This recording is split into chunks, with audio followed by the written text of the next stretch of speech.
Si Marshall Ama, also known as Baby Ama. Tinatawag siyang baby dahil sa artistahin ng kanyang muka at naging pinakabatang leader ng Sige-Sige Gang. Siguro nagtataka kayo kung paano siya naging pinuno ng pinakadelikado at pinakamalaking gang sa kasaysayan ng New Bilibid Prison. Alam niyo ba na nabilanggo lamang siya sa kasong pagnanakaw? Pero sa loob na ng kulungan lumaki ang kanyang kaso dahil nasangkot siya sa kabi-kabilang pagpatay laban sa kalabang grupo ng Sige-Sige Gang. Ito ay ang Okso Gang. Attended international conferences in New Guinea, in Japan, and in the United Nations. My friends, it was agreed that the beginning of the crime is rooted from a home where it is broken. The young children are affected at an early ages from 3 to 13, or the tolerance of kind-hearted grandparents. And the last is the neighborhood barkada or environment. It is said to say that we have over 600 waiting lists for the electric chair, and among these 600, 5 are female. We hope and pray in our daily lives that we will not our compulsion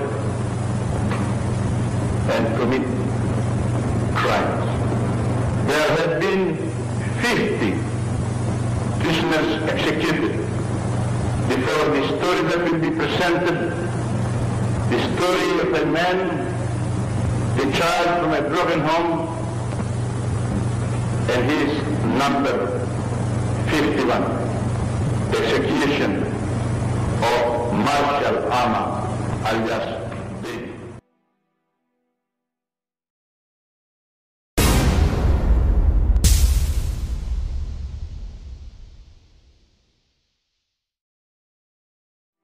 Si Asyong ay sinilang noong October 11, 1924 sa May Tondo, Manila.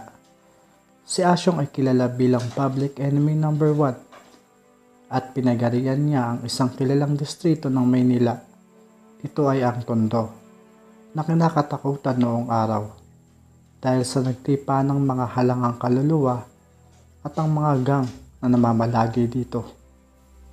Si Asyong ay leader ng isang gang na may masasabing mayroong 12 tapat na miyembro sa buong Kamaynilaan. May tinatayang 4 na hideout si Asyong. Ito ay sa Quiapo, Tondo, Binondo at Pier.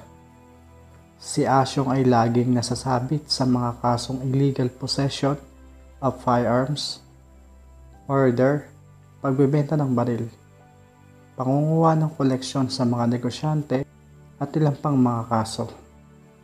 Ganun pa man, ay hirap pa rin ng mga kapulisan na masakote siya. Sa kabila ng kanyang masamang reputasyon, ay tinitingala at tinuturing siyang bayani ng kanyang mga kalugar. At binansagan pa nga siyang Robin Hood ng Tondo at kinilala bilang hari ng Tondo. Lalong nakilala si Asyong dahil sa madalas na paglabas ng pangalan nito sa mga balita at pahayagan. Dahil na rin siguro sa kabi-kabilang kaso na kinasangkutan nito, tulad ng pagpatay, pangingikil sa mayayamang negosyante at binibigay o tinutulong naman niya sa may hirap ang kinikita niya sa kanyang mga gawain. Kaya siguro hirap ang mga kapulisan na mahuli siya dahil kakampi niya ang taong bayan. Alam naman natin na ang Tondo ay marami ang naninirahan dito. Masikip ang lugar at malaki ang respeto ng mga tao kay Asyong. Base sa mga iilang tao na nakasubaybay noong mga panahong na iyon ay nagdadalawang isip ang mga kapulisan na pumasok sa loob ng tondo. At kung may banta man ng paghuli kay Asyong, ay malayo pa lamang. Sa katunayan nga, ay hindi pa nga nakakapasok ang mga pulis sa loob ng tondo, ay alam na ni Asyong, kaya madali siya nakakaiwas sa mga pulis. At isali pa natin ang sikip ng lugar at mga taong nakapaligid dito. Kaya hirap mag-operate ang mga kapulisan noong mga panahong iyon. Alam nyo ba, ang unang hinawakan na lugar ni Asyong ay ang Angustia. At dito nabuo ang grupo ni Asyong na kinilala bilang Angustia Gang. Maraming kalaban ang grupo ni Asyong sa kanilang aktibidad dahil pinanghihimasukan ni Asyong ang grupo na nagmamalabis sa mahihirap. At dito ay lumawak ang nasasakupan ni Asyong. Dito siya tinawag na Hari ng Tondo. Noong 20 anyos si Asyong ay nadakip siya ng pulis sa kasong illegal possession of firearms. Dito ay nahatulan siya na makulong ng 6 na taon. Sa loob ng kulungan ay dito niya nakasama si Angel Zapanta Tuason, na kilala bilang Boy Zapanta. Isa itong leader ng gang. Pinabagsak niya ang grupo nito. Kaya malaki ang galit ni Boy Zapanta kay Asyong. Alam ni Asyong na tagilid ang buhay niya sa loob dahil kay Boy. Kaya gumawa siya ng paraan para makaiwas dito. Base sa mga sabi-sabi, ay sinugatan niya ang kanyang sarili na naging dahilan ng pagkawala ng malay ni Asyong at dinala siya sa ospital. At sa di malamang dahilan ay nakatakas si Asyong. Sa pagkakulong ni Asyong ay humina ang impluwensya ng grupo niya at ang nangingibabaw ay ang grupo ni Totoy Golem. Sa pagbabalik ni Asyong ay humina ang nakukubra ng mga tao ni Totoy Golem na ikinagalit nito.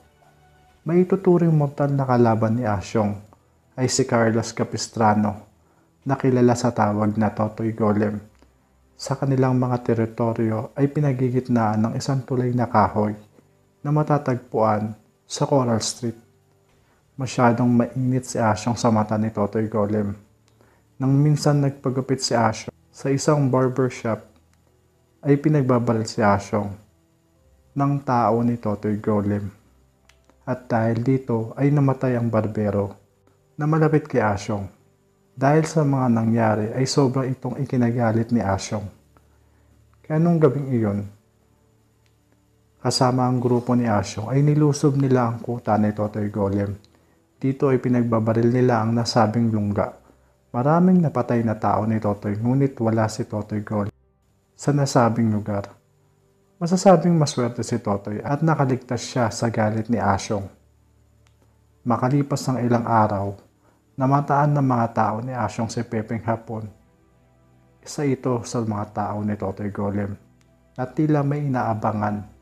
Nang makita ni Pepeng Hapon si Asyong ay agad nitong nilabas ang kanyang baril. Ngunit bago pa lang itong may umang ay naunahan na siya ng mga tao ni Asyong. At dito lumapit si Asyong at tinatad niya ng bala si Pepeng Hapon. Sa binyagan na naganap sa Ricafort Street, Tondo, ay kinumbida si Asyong at Totoy Golem bilang ninong ng batang bibinyagan. Dito ay nagkaroon ng pagkakataong mag-usap ang mortal na magkaaway na si Asyong at Totoy Golem. Dito ay humingi ng tawad si Totoy Golem at nakipag-ayos si Totoy Golem kay Asyong na ikinagulat naman ni Asyong. Dito ay nagset ng pagpupulong, kumbaga meeting, para mapag-usapan kung paano isasaayos ang gusot ng dalawang grupo. Sa isang bahay sa Coral Street, malapit sa tulay na kahoy, dito ay nag-inuman ang dalawang grupo. Makalipas ang ilang saglit ay pinalabas nila ang kani-kanilang mga kagrupo para makapagsarilinan ang dalawang leader.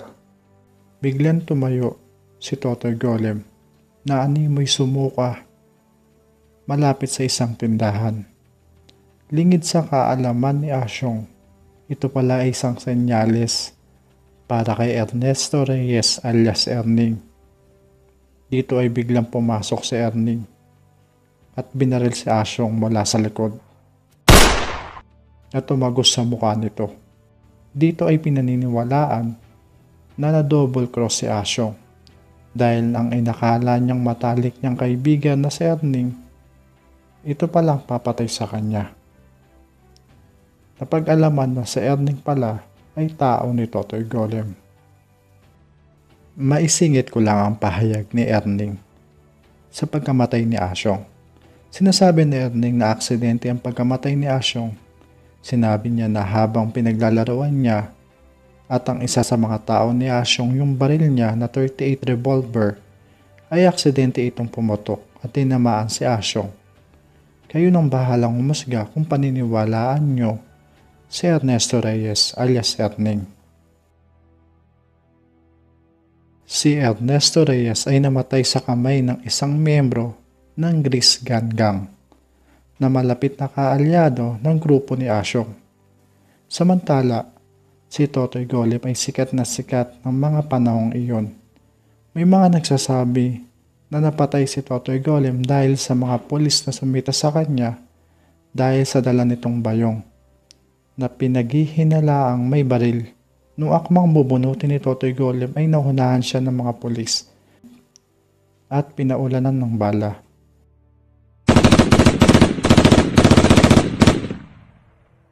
May nagsasabing political issue ang pagkamatay ni Totoy Golem na pinapatay talaga ito. So yun lang po. Thank you for watching. Peace.